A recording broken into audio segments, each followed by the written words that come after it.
2024 is going to be incredible for Swatch. They will release a new collaboration watch. I'm making this up, but I might be right. So keep watching and let's talk about the probable or not release of Omega Swatch Seamaster 007. Back in 2020, the Swatch Group introduced the Swatch 007 Tribute Collection. These 6 watches were inspired by the original movie posters and opening title sequences from Dr. No, Her Majesty's Secret Service, Moonraker, License to Kill, The World Is Not Enough, and Casino Royale. The success of the Swatch 007 collaboration has led to a second watch release, exclusively for No Time to Die. The 7th timepiece in this 007 collection was designed for Swatch's favorite character Q, the brain behind Bond's greatest gadgets. In No Time to Die, Q wears the watch on his right wrist, but the watch doesn't get a close-up, so details are not seen.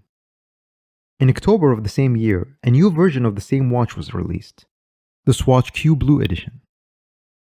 But in this video, I'm not here to talk about these watches. Swatch 007 collaboration watches that bear no resemblance to Omega watches James Bond wore in the movies. Here, I'm referring to a collaboration timepiece, like that of the Moon's watch or the 50 Fathom Swatch. I'm talking about an Omega Swatch Seamaster 007. A watch that looks identical to the Omega Seamaster, but made from bioceramic material, houses a cheap movement inside, and sells for no more than a few $100s. But let me start with this premise.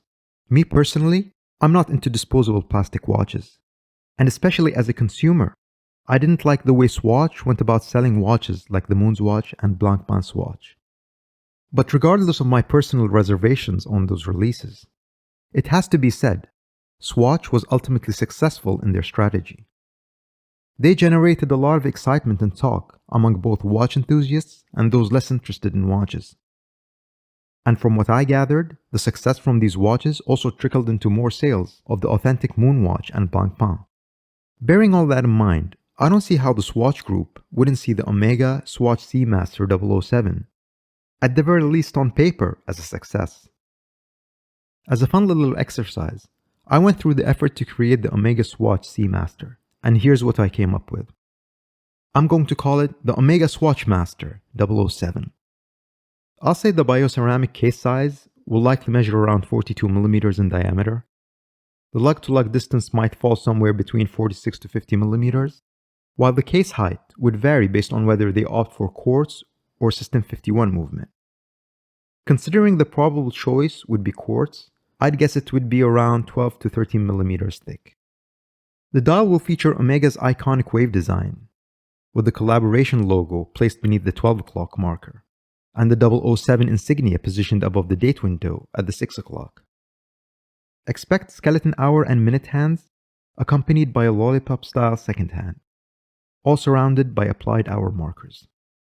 The watch will have a 60-minute unidirectional bezel, a solid case back, and sapphire crystal to give it that 100-meter water resistance.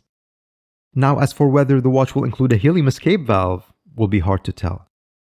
It's not necessary for this type of watch, but omitting it would change the traditional look of the Seamaster. This one feature is a bit tricky. The watch will likely come with a NATO strap, similar to those found on the Swatch Blancpain models, or maybe a rubber strap this time around. And true to Swatch's style, expect to see this model in a variety of colors. Let me know if you think Swatch and Omega should or will release such a watch. Also, let me know if you think I got the look right or whether I missed something that should have been added. That's it for this episode. If you like this video, please leave a like and consider subscribing to my channel. I wish you the best in your watch journey and I'll see you in the next one.